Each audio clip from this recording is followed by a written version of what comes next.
আবারও স্বাগত একুশে বিজনেসের সঙ্গে আছি মহিমা পলি। দেশের ব্যাংক ব্যবস্থা থেকে প্রচুর ডলার কিনছে বাংলাদেশ ব্যাংক, বাড়ছে রেমিট্যান্সও। আর এরই প্রভাবে শক্তিশালী হচ্ছে বৈদেশিক মুদ্রার রিজার্ভ।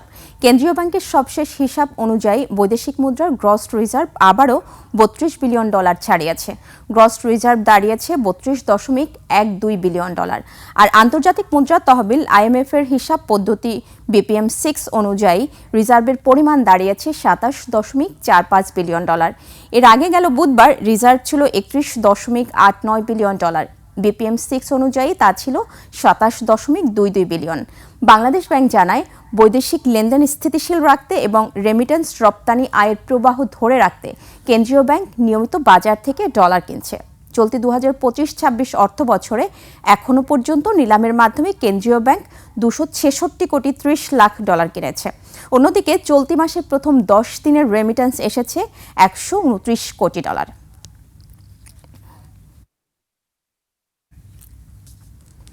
শরিয়া ভিত্তিক 5 ব্যাংকের সমন্বিত প্রতিষ্ঠান সম্মিলিত ইসলামী ব্যাংকের গ্রাহকরা বিমা তহবিল থেকে তাদের আমানতের 2 লাখ টাকা পর্যন্ত ফেরত পাবেন চলতি ডিসেম্বরের মধ্যেই। এক্ষেত্রে খোলার প্রয়োজন হতে পারে নতুন অ্যাকাউন্ট। জানা গেছে, সম্মিলিত ইসলামী ব্যাংকের নামে নতুন অ্যাকাউন্টে টাকা ফেরত দেওয়া হবে। গ্রাহকদের আমানত ফেরত দিতে নতুন ব্যাংকের অনুকূলে কেন্দ্রীয় ব্যাংক ইতোমধ্যে অর্থ ছাড় করেছে। তবে অর্থ প্রদান প্রক্রিয়ায় 3টি প্রধান চ্যালেঞ্জ রয়েছে। প্রথমত, ব্যাংকের নিজস্ব ডেটা সফটওয়্যার তৈরি করা, গ্রাহকদের আমানত ফেরত দেওয়ার ক্ষেত্রে ভুল ত্রুটি এড়ানো এবং নতুন ব্যাংকের অধীনে আলাদা অ্যাকাউন্ট খুলে এই অ্যাকাউন্টের মাধ্যমেই অর্থ প্রদান নিশ্চিত করা। জানা যায়, যাদের হিসাব সর্বোচ্চ 2 লাখ টাকা পর্যন্ত রয়েছে তারা চাইলে পুরো টাকা তুলতে পারবেন। আর যাদের হিসাব 2 লাখ টাকার বেশি রয়েছে তারা আপাতত সর্বোচ্চ 2 লাখ টাকা পাবেন। বাকি টাকার বিষয়ে পরে নীতিমালা নির্ধারণ করা হবে এবং ওই অংশে নতুনভাবে মুনাফার হার ঠিক করা হবে।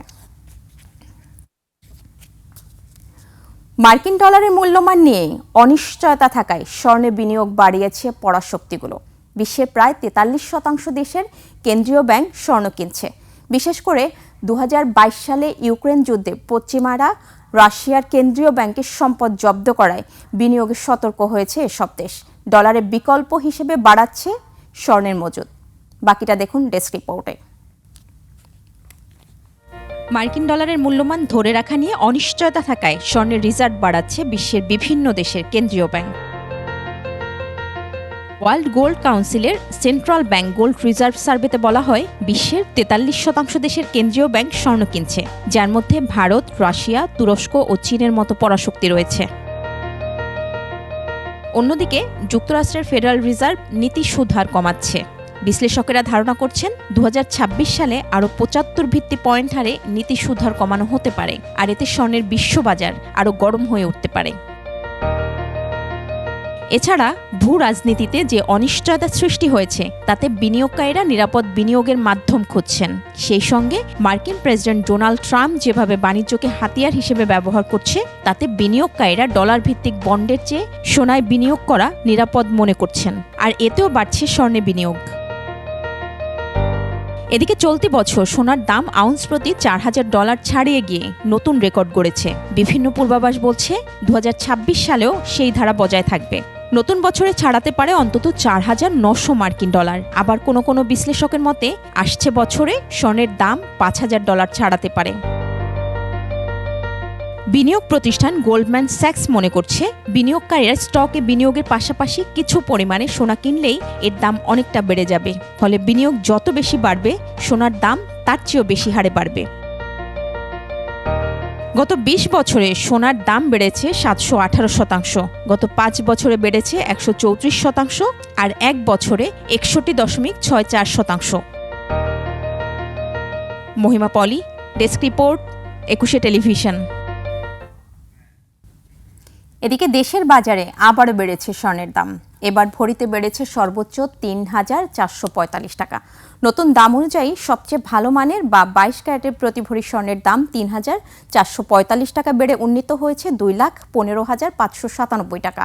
আর 21 ক্যারেটের প্রতি ভরি স্বর্ণের দাম 2,05,800 টাকা এবং 18 ক্যারেটের প্রতি ভরি স্বর্ণের দাম বেড়ে দাঁড়িয়েছে 1,76,395 টাকা। আর সনাতন পদ্ধতির প্রতি ভরি স্বর্ণের নির্ধারণ করা হয়েছে 1,46,838 টাকা। স্থানীয় বাজারে তেজাবি স্বর্ণ বা পাকা সোনার দাম বৃদ্ধি পাওয়ায় স্বর্ণের নতুন দাম নির্ধারণ করা হয়েছে বলে জানিয়েছে বাংলাদেশ জুয়েলার্স সমিতি বাজুস। স্বর্ণের নতুন দাম আজ থেকে কার্যকর হচ্ছে।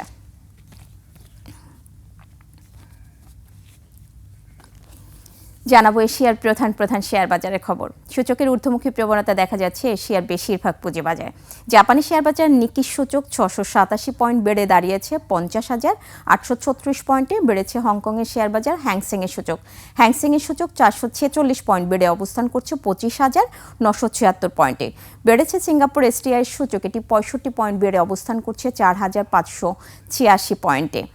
চীনের শেয়ার বাজার সাংহাই কম্পোজিট ইন্ডেক্স অবস্থান করছে 3,889 পয়েন্টে, যা আগের দিনের চেয়ে 16 পয়েন্ট বেশি। বোম্বের সেন্সেক্স 30 ইন্ডেক্সকে দেখা যাচ্ছে ঊর্ধ্বমুখী প্রবণতায়। সেন্সেক্সের সূচক 449 পয়েন্ট বেড়ে অবস্থান করছে 85,267 পয়েন্টে। বেড়েছে থাইল্যান্ডের থাই স্টক এক্সচেঞ্জের সূচক, এটি 0.56 পয়েন্ট বেড়ে অবস্থান করছে 1,254 পয়েন্টে। এখন জানিয়ে দিচ্ছি আন্তর্জাতিক বাজারে জ্বালানি তেলের মূল্য পরিস্থিতি। বিশ্ব বাজারে জ্বালানি তেলের দাম কমেছে।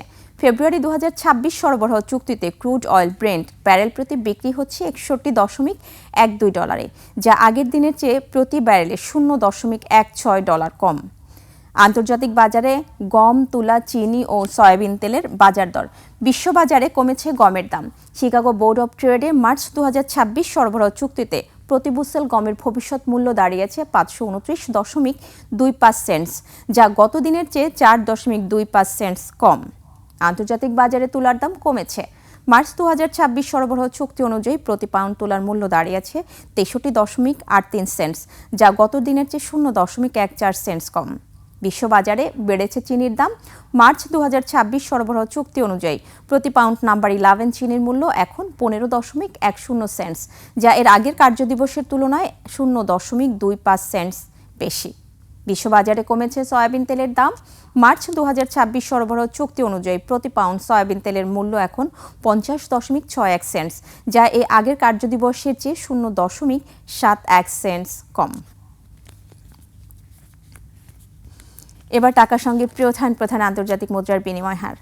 আন্তঃব্যাংক লেনদেনে আজ ব্যাংকগুলো মার্কিন ডলার কিনছে 121 টাকা 75 পয়সা আর বিক্রি করছে 122 টাকা 75 পয়সায়। ব্রিটিশ পাউন্ডের ক্রয় মূল্য 161 টাকা 30 পয়সা এবং বিক্রয় মূল্য 168 টাকা 44 পয়সা। ইউরোর ক্রয় মূল্য 142 টাকা 43 পয়সা আর বিক্রি হচ্ছে 148 টাকা 32 পয়সায়। জাপানি ইয়েন ক্রয় হচ্ছে 74 পয়সায় আর বিক্রি হচ্ছে 81 পয়সায়। এদিকে ব্যাংকগুলো কানাডিয়ান ডলার কিনছে 87 টাকা 97 পয়সা এবং বিক্রি হচ্ছে 90 টাকা 98 পয়সায়। ভারতীয় রুপির ক্রয় মূল্য 1 টাকা 27 পয়সা এবং বিক্রয় মূল্য 1 টাকা 44 পয়সা।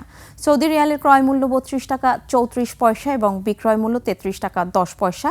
মালয়েশিয়ান রিঙ্গিত ক্রয় হচ্ছে 29 টাকা 48 পয়সায় এবং আন্তঃব্যাংকে বিক্রি হচ্ছে 30 টাকা 46 পয়সায়। দর্শক, এর সাথে শেষ করছি আজকের 21শে বিজনেস। আগামীকাল দুপুর 1টায় আবারও ফিরে আসবো 21শে বিজনেসের নিয়মিত সব আয়োজন নিয়ে। দেখার আমন্ত্রণ রইল। 21শের সঙ্গেই থাকুন।